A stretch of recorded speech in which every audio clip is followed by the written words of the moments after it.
So we just went down to the roundabout down there and watched the town burn. Marysville, northeast of Melbourne, only a few buildings are left standing. Locals left with nothing. The searing heat literally vaporising buildings, livestock and people in its path. It's not known how many residents made it out alive. Police are going house to house looking for bodies.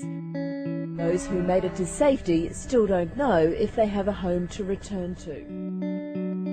Well, my name is Peter Collier, police officer with Victoria Police. I've been since 1982, so 35, 36 years.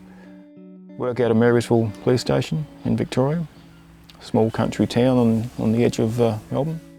I was present in the Black Saturday fires. I was working here then, and I'm still working here now.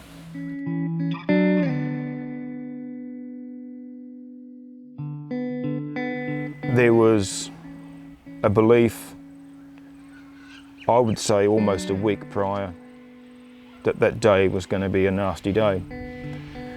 I was due to start work at 6 p.m.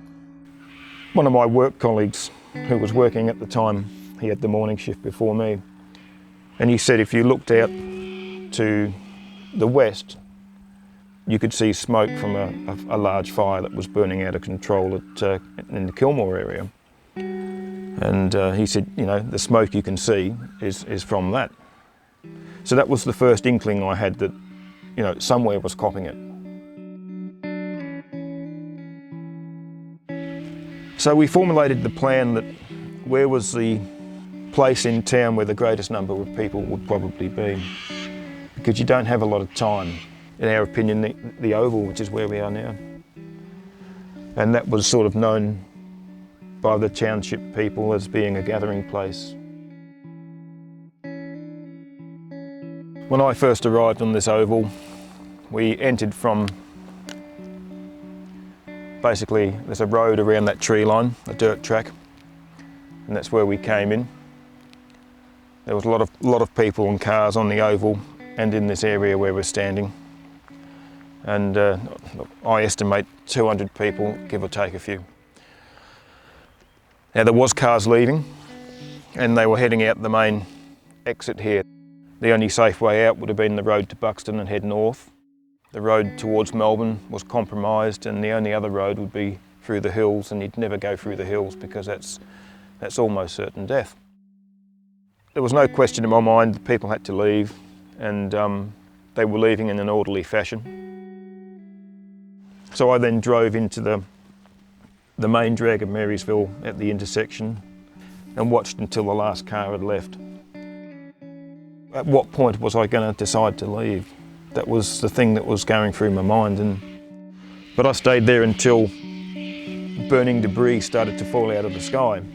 And I thought, well, that's probably time now to leave.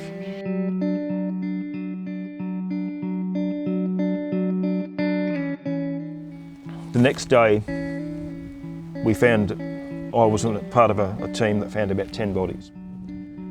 And only one of those bodies was intact as a human being.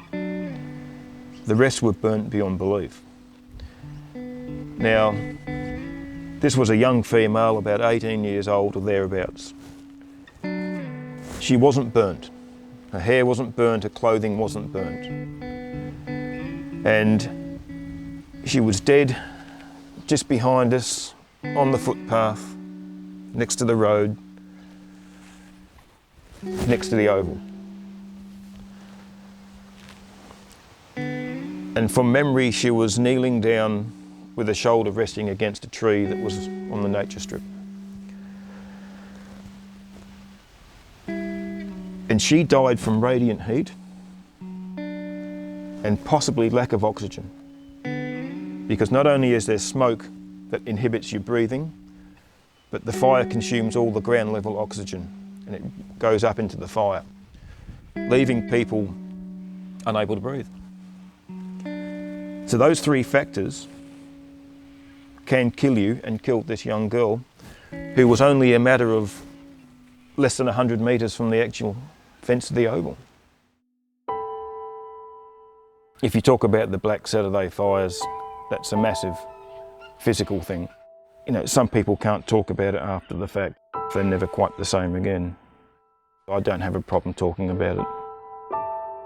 I've never been one to run from, I won't say not one to run from danger, obviously, but there was adrenaline involved in that, and for my own self-satisfaction, for my future life, let's say, I wanted to know that I had stayed till the last second. It's the role of a captain, you know, the ship's going down, the captain's supposedly the last bloke off, or he goes down with the ship. And I think that's the role I assumed that night, subconsciously. I think if there was a volcano going off in the distance, I would be the bloke standing up watching it, thinking I could run at the last minute.